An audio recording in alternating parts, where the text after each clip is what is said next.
ఆయన మార్గం ఏంటి? మన పనులు మనమే కాదు, ఆయన పని చెయ్యాలి. అనేక మందికి సువార్తను ప్రకటించాలి. మన ధనాన్ని అక్కడ సంపాదించుకోవాలి. మనకి స్థలం అక్కడ ఉండాలి. లేకపోతే చాలా కష్టం. మనం అక్కడ స్థలం సంపాదించాలంటే ఇక్కడ ఏం పని చేయాలి? అక్కడ రాసింది చూడండి. యోహాను సువార్త 9వ అధ్యాయము 4వ వచనం.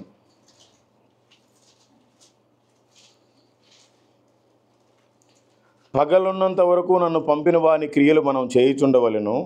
రాత్రి వచ్చుచున్నది, అప్పుడెవడను పని చేయలేడు. మీకు అర్థమయ్యేలా చెప్పాలి అంటే, ఇప్పుడు మన దేశంలో చాలా రాష్ట్రాలు ఉన్నాయి. మనకి ఇప్పుడు ఆంధ్ర ఉంది, తెలంగాణ ఉంది, కర్ణాటక ఉంది, కేరళ ఉంది, తమిళనాడు ఉంది. ఈ 5 రాష్ట్రాల్లోనే ఇప్పుడు పగలు, మిగతా రాష్ట్రాల్లో చీకటి. మీకు తెలుసా ఈ విషయం? మీరు అమెరికాలో చీకటి అనుకుంటారేమో, ఇక్కడ పగలైతే కాదు. మన దేశంలోనే చీకటి ఉంది. చీకటి అంటే ఆ రకంగా సూర్యుడు అస్తమించకుండా ఉండేది కాదు. చీకటి అంటే ఇప్పుడు మనం బయట వాళ్ళకి ఒక కరపత్రిక ఇస్తే ఇక్కడ ఏం ప్రాబ్లం లేదు. అదే ఒక కరపత్రిక ఉత్తరప్రదేశ్ వెళ్ళిస్తే 7 సంవత్సరాలు జైలు శిక్ష, 10 లక్షల రూపాయలు జరిమానా. 100 మంది మగ్గిపోతున్నారు జైల్లో. అమ్మాయిని రేపు చేసినోడికి బెయిల్ ఇస్తున్నారు, దొంగతనం చేసినోడికి బెయిల్ ఇస్తున్నారు, మనిషిని చంపేసినోడికి బెయిల్ ఇస్తున్నారు.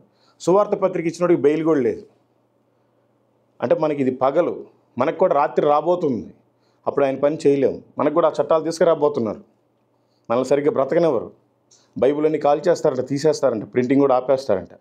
ఈ మాత్రం నడుస్తుంది. అసలు చర్చ్ కూడా నడుపుకోవడానికి కుదరదు ఇంక రాబోయే కాలంలో.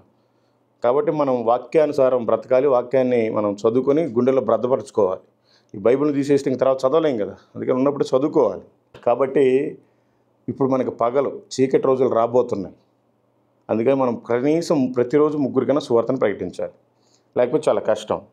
మీరు అనుకుంటారు, నాకు ఆ పగలు వద్దు, రాత్రి వద్దు, ఏదో నా పాటికి నేను పని చేసుకుంటున్నాను, నేనేం అబద్ధాలు ఆడట్లేదు, మోసం చేయట్లేదు, నేను పరిచర్య చేస్తున్నాను, సన్నిధిలో ఉంటున్నాను, నా కానుకలు నేను భద్రంగా వేస్తున్నాను, నేను సువార్త ప్రకటించలేను అని అనుకుంటే మీకోసం కూడా మంచి వాక్యం రాయబడి ఉంది. మత్తయి సువార్త 3వ అధ్యాయం 10వ వచనం.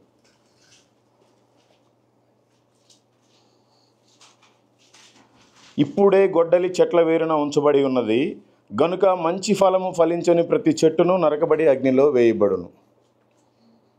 ఆయన ప్రతి జీవితానికి ఒక గొడ్డలి పెట్టున్నాడు. ఆల్రెడీ నన్ను వేసాడు. 3 కోట్ల రూపాయల నష్టం పోయింది.